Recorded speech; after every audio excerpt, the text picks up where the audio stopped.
স্বাগতম। আজকে যে আমরা কোয়েশ্চেনটা নিয়ে আলোচনা করব অর্থাৎ ডেমো কোয়েশ্চেন 5 এর সলিউশন নিয়ে আজকে আলোচনা করব।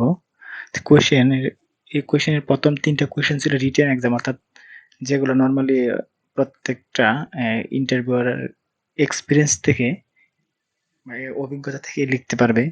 সো এখানে ফার্স্ট কোয়েশ্চেন ছিল, ফার্স্ট অফ অল আমরা কোয়েশ্চেনটা দেখে আসি। কোয়েশ্চেনটা ছিল, ফার্স্ট কোয়েশ্চেন ছিল shortly brief why our company selection you for required position, অর্থাৎ আপনি যে পজিশনে ইন্টারভিউতে যাবেন ওই পজিশনে আপনাকে কেন সিলেকশন করবেন বা কেন সিলেকশন করবে ইন্টারভিউ বোর্ড, ওই আপনার মধ্যে কি এমন অ্যাচিভমেন্ট অথবা কি এমন স্কিল আছে বা এই পজিশনের জন্য কেন আপনি প্রায়োরিটি লিস্টে সবার উপরে, এই রিলেটেড কিছু অ্যান্সার দেওয়ার চেষ্টা করবেন। সেকেন্ড হচ্ছে what is your main achievement in your professional life and why. Third question, how do you manage critical situation? আর 4-5 ছিল 2টা ম্যাথ। সো আমরা কোশ্চেনের সলিউশনগুলো দেখে নিই এখন। First question, shortly brief why our company select you for required position. কোশ্চেনের অ্যান্সারটা আমি প্রথমে বলে নিছি। সেকেন্ড কোয়েশ্চেন হচ্ছে what is your main achievement in your professional life and why. এখানে খেয়াল করবেন অর্থাৎ আপনার যদি কেউ যদি 1 বছর, কেউ 2 বছর অথবা 3 বছর এক্সপিরিয়েন্স হলেও তার এক্সপিরিয়েন্সের মধ্যে যে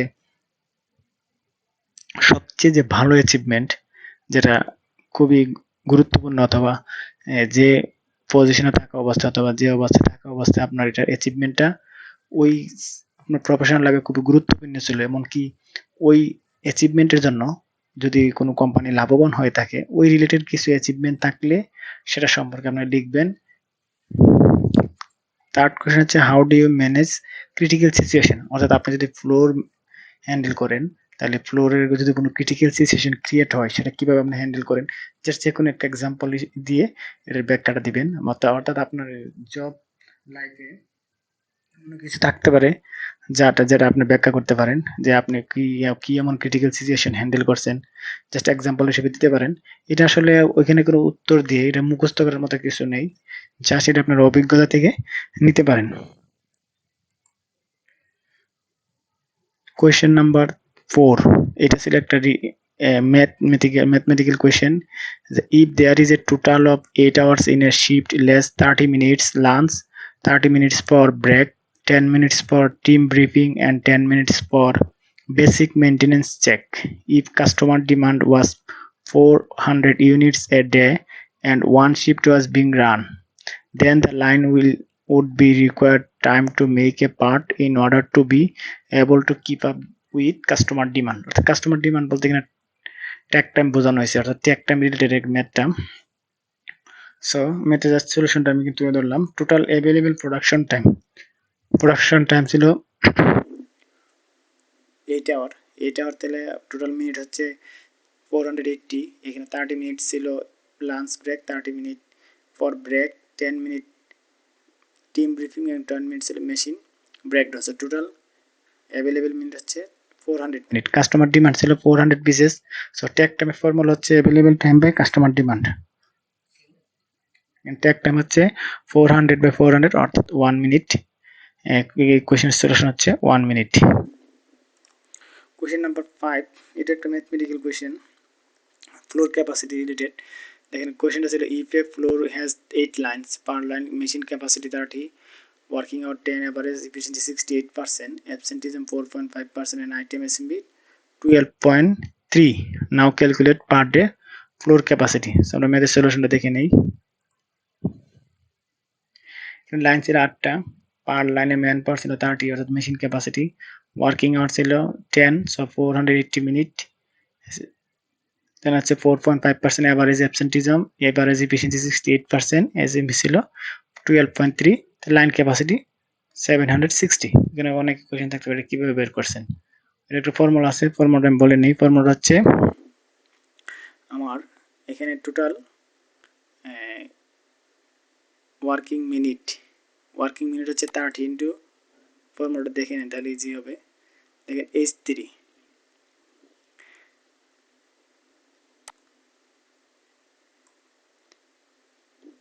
H3 অর্থাৎ working hour into man power, যেহেতু এখানে একটা অ্যাবসেন্টিজমের বিষয় আছে, আমার অ্যাবসেন্টিজমটা মাইনাস করে নিতে হবে। অ্যাবসেন্টিজম হচ্ছে 4.5%, সো 30 ইন্টু 480 ইন্টু হচ্ছে অ্যাবসেন্টিজম ইন্টু হচ্ছে ইফিসিয়েন্সি। ইফিসিয়েন্সি হচ্ছে আপনার যত ইফিসিয়েন্সি ডিভাইড বাই এসএমবি, অর্থাৎ working hour into efficiency divide by SMB. যেহেতু এখানে অ্যাবসেন্টিজম থাকবে, অ্যাবসেন্টিজমটা টোটাল ওয়ার্কিং আওয়ার থেকে মাইনাস করে নিতে হবে। এভাবে পার লাইন ক্যাপাসিটি আসে, অর্থাৎ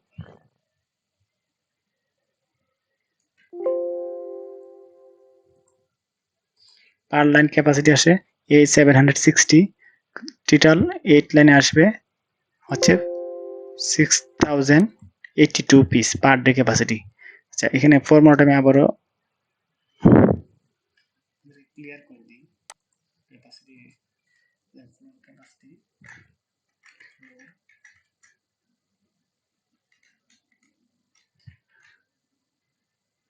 capacity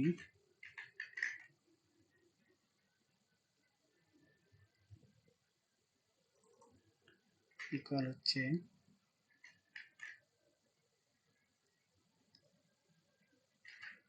man power into working hour minus অ্যাবসেন্টিজম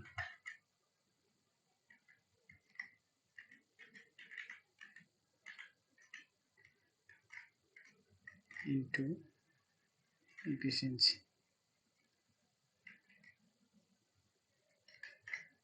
divided by SMB।